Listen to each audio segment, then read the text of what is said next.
YouTube channel. Today I want us to talk about the open fractures as a continuation of the previous video that we did. Today we will discuss in detail about the open fractures, and we classify them. Now, open fractures, this is where the bone continuity is broken and the bone is exposed. It can be seen outside, or it is just peeping outside. So where you have a fracture and soft tissue has been compromised, in that the bones are exposed, or you can easily probe them, then that means that you have an open fracture. Now, to manage open fractures well, it's important that you classify them, and we use the GUSTILO classification to classify, so that it can guide us in the management of these open fractures. You do not manage all fractures, all open fractures the same. You individualize their management using the GUSTILO classification. The common sites of open fractures, usually we have them on the tibia and fibula, or on the leg most of the time. But you can also have an open fracture on the femur. It can be around the pelvis. It can be on the upper arm, where you have the forearm, or even the humerus. Even the clavicle, you can also have open fractures, but they are rare. The most common ones occur in the leg, that is in the tibia and fibula. Now, GUSTILO 1 is where you have an open fracture, like a buttonhole, which is less than 1 centimeter. The bone is also broken. You are meeting this patient within 6 hours from the time of injury. By the way, if you meet this patient with that small size of wound after more than 6 hours, then it changes. It's no longer GUSTILO 1. So you move it to GUSTILO 2. Another circumstance where you can move the GUSTILO 1 to a different grade, 3, is where you have a gunshot wound. If one has sustained a fracture due to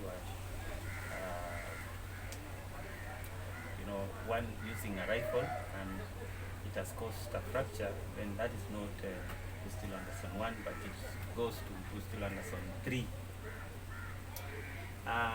Another circumstance whereby you can move a small wound with a fracture to a different grade is if a fracture occurs in the farmyard or on the embankment of the road. Like these people who ride motorbikes, and they are thrown off to the embankment of a road, or someone falls from a tree, especially the avocado tree. Like it occurs mostly in Kisi, grown men climbing an avocado tree to harvest avocados for the family, and in the process they fall. The avocado tree does not have strong branches that can carry a man's weight, so they usually fall off the tree. The fracture occurs in the usually tibia. The proximal part digs into the soil, and then because of the screaming and the hysteria that surrounds the injury, people come in, the good Samaritans, they put the leg into alignment where the soil and pebbles, even grass, is still inside, and they align it, and then they put sticks involved with the reduction. They bring this patient to the hospital. So even if it is a small puncture wound, if it has occurred in the farm or by the roadside, those ones have to be taken to GUSTILO 3. Usually there is gross contamination and chances of infection. So small wounds occurring in farmyards, they go straight to GUSTILO 3. Small puncture wounds with the fractures occurring in oil rigs, like in Ngamia 1, in Turkana, where they are prospecting for oil in Baringo, all those places, they lead to movement of GUSTILO Anderson Plus from 1 to GUSTILO Anderson 3. So another circumstance whereby even if the puncture hole is so small, you don't classify that as GUSTILO Anderson 1, is when the fracture occurs around coral reefs or at the sea, the type of bacteria that are there, and the kind of contamination, it demands that you move the grade from 1 to 3. So those are the circumstances. The best way to classify GUSTILO Anderson is when you do this intra-op, when you are operating. Sometimes you have extensive soft tissue damage under the skin and it's not visible to the naked eye. So you can be misled and classify a GUSTILO Anderson maybe 2 or 3 wrongly. So the best way to classify is intra-op while you are operating. So you extend the wound so that you are able to see underneath the extent of the soft tissue damage. So that is GUSTILO Anderson 1. GUSTILO Anderson 2 is when you have the wound more than 1 centimeter but less than 10 centimeters, and there is a bone which is of course fractured. Also, this is presumed to be contaminated. So other than the types that we mentioned, that we moved to GUSTILO Anderson 3, GUSTILO Anderson 1 that you are meeting for the first time beyond 6 hours, that one you take to GUSTILO Anderson 2 because it's beyond the time, and probably by that time it has been contaminated. Now we move to GUSTILO Anderson 3. GUSTILO Anderson 3 is divided into 3. We have A, B, and C. GUSTILO Anderson 3A, this is where you have high energy included, gross contamination, extensive soft tissue damage. There is a fracture, but you do not need soft tissue to close the wound, as in even if the soft tissues have been damaged extensively, they can still cover the bone. So there is gross contamination, extensive soft tissue damage. That's that fracture. And then you remember all the GUSTILO Anderson 1s that we moved to GUSTILO Anderson 3. So they also belong to GUSTILO Anderson 3A. We say they include the farmyard fractures which are open. Yeah, those ones that occur by the roadside, maybe due to a motorbike throwing off a patient, fracturing, and the bone digging into the soil. They also belong to GUSTILO Anderson 3A. We mentioned the ones which are occurring at the oil rigs and also at the cliffs, coral reefs. Yeah. Gunshot wounds also belong to GUSTILO Anderson 3A. So GUSTILO Anderson 3B is where you also have extensive soft tissue damage, you have gross contamination, you also have a fracture.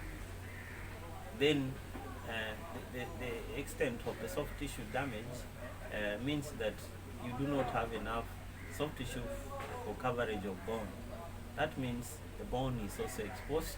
You may need to do local flaps or even distant or cross legs so that you cover the bone. Otherwise, the bone dries up.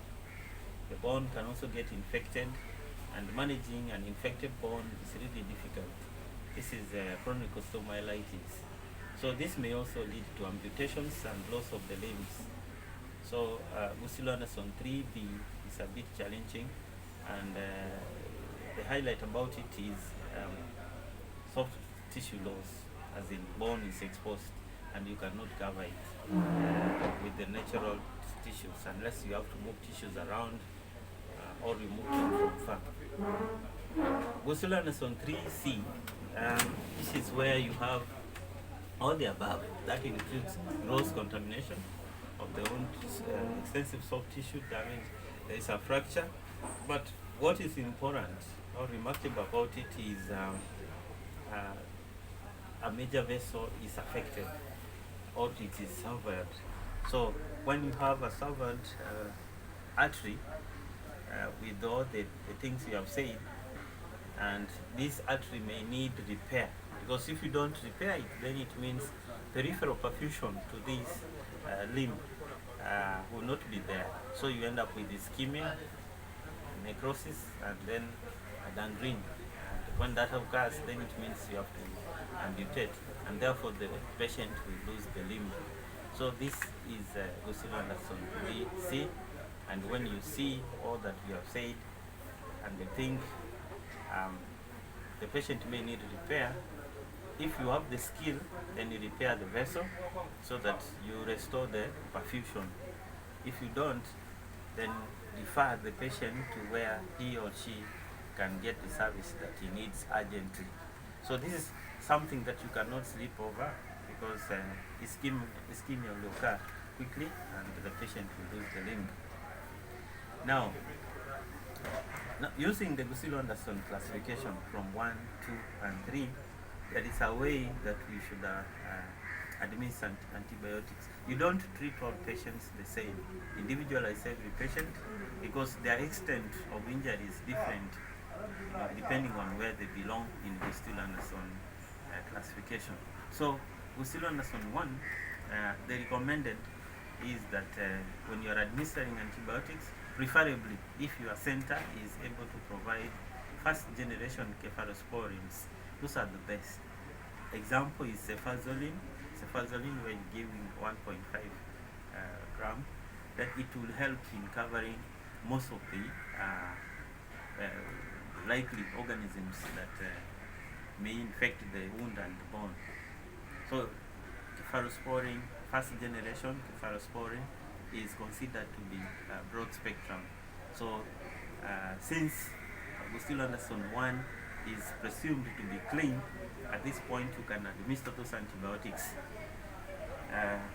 This can be done immediately after surgical toilet. You see, all open fractures must go through surgical toilet to reduce the risk of infection.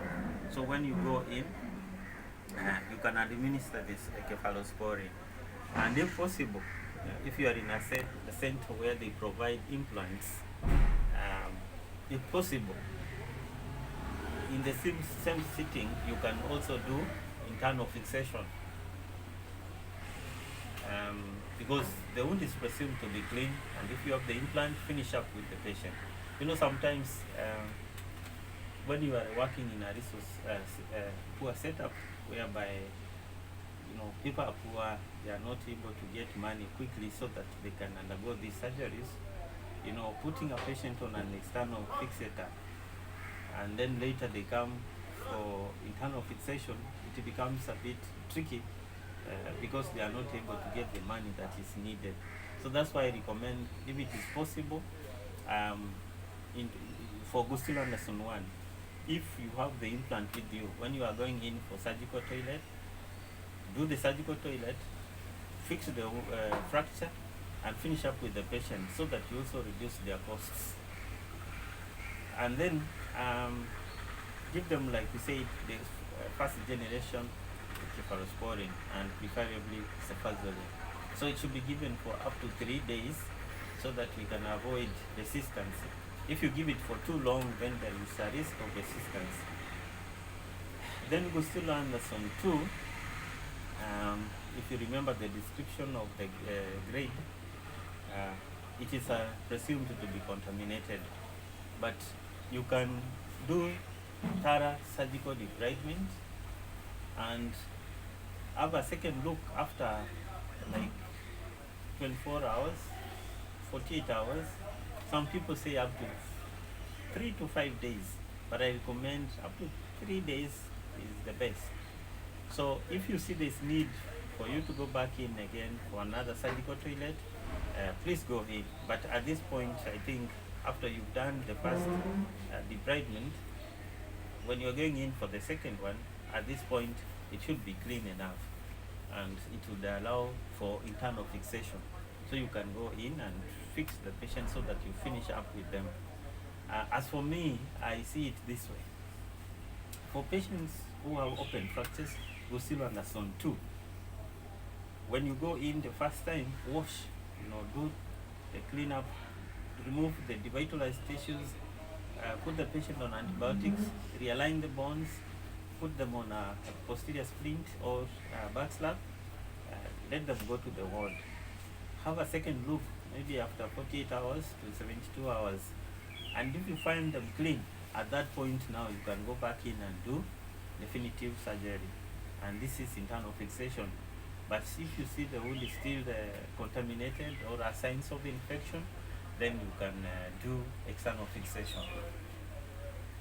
Yeah, so external fixation. And the way you administer antibiotics for GUSTILO under zone 2, here you give the first generation of cephalosporin, like we have said, an example being cefazolin. Then you add aminoglycoside. Aminoglycoside is like aminoglycoside, like we have amikacin, that's an example. So you can mix two, they recommended. So the patient can use for 3 days. Don't go beyond 72 hours because again of the risk of resistance. Finally, we go to GUSTILO under zone 3.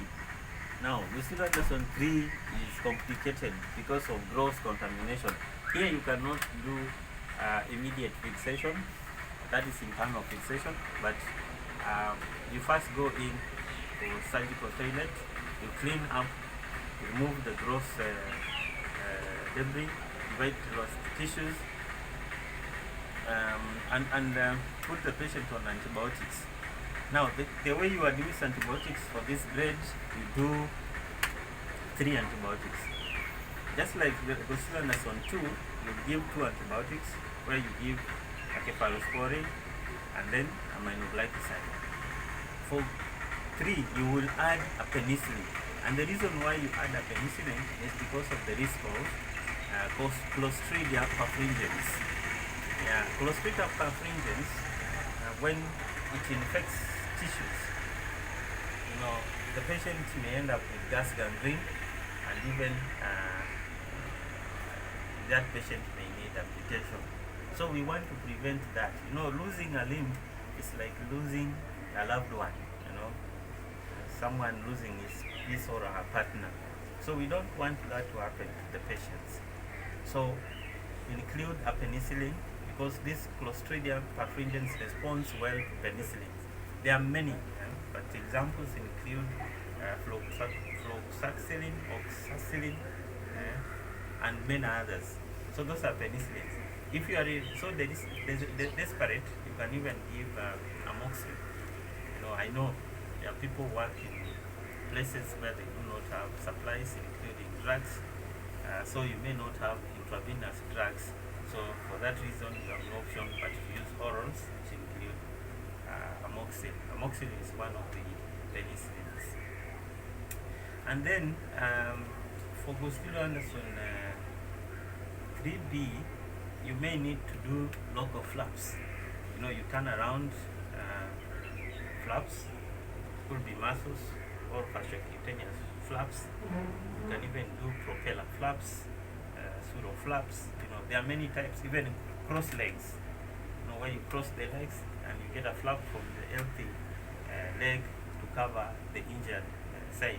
And here you stabilize the limbs using either plaster of Paris or external fixation for some weeks.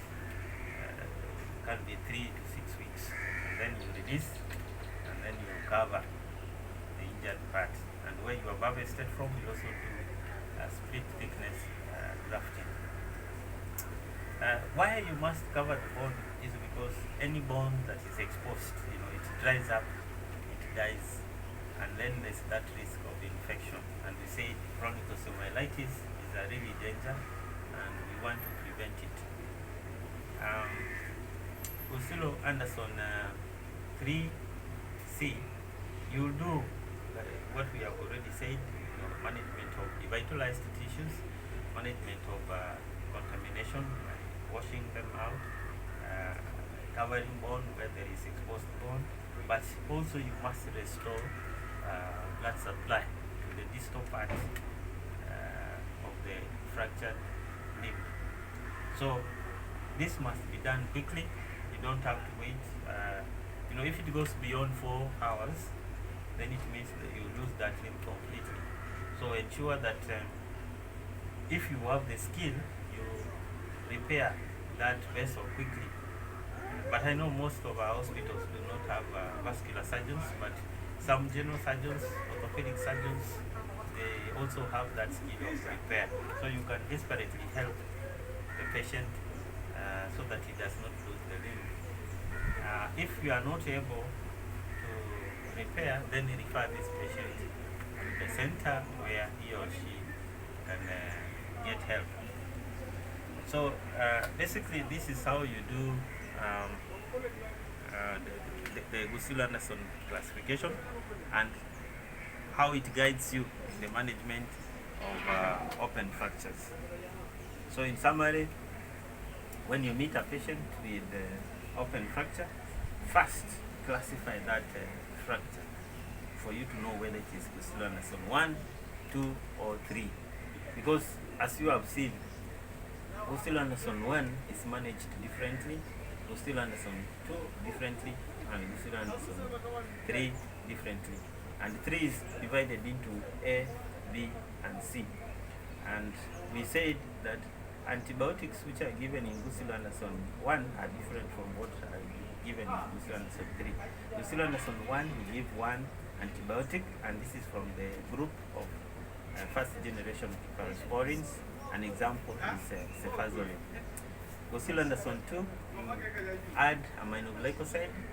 So here the patient gets 2 antibiotics from first generation cephalosporin and aminoglycoside. And GUSTILO Anderson 3, for the A, B, and C, you'll give 3 antibiotics where you're going to add a penicillin. And so it will be a cephalosporin, aminoglycoside, and a penicillin. And of course, don't forget to give analgesics. These patients have moderate to severe pain, so don't give paracetamol. Give something heavy. You can give even the hydrocodone. You can give opioids.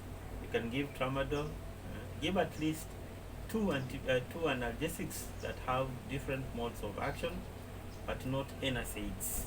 These are the non-steroidal anti-inflammatory drugs. The reason why we don't give them or recommend the NSAIDs is because in the stages of bone healing, you have an inflammatory stage. So if you give drugs that are going to prevent inflammation, then the process of healing will not move to the next step. You either stagnate there, have delayed healing, or no healing. So you can have a non-union or delayed union because of the kind of analgesics you are using. And this includes diclofenac. I've seen so many patients being given this at the accident and emergency department.